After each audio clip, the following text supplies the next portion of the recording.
Hello ka-Chef Master, this is Chef Deborah, and today we are going to Jebel Ali to the factory outlet of Dikochi. This outlet, they are selling different brands of shoes, clothes, bags, and many more.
Ka-Chef Master, like and share this video, subscribe to my YouTube channel, and follow me in Instagram and Facebook page.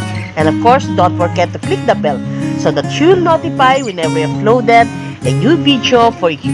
And again, this is Chef Deborah. Thank you for watching.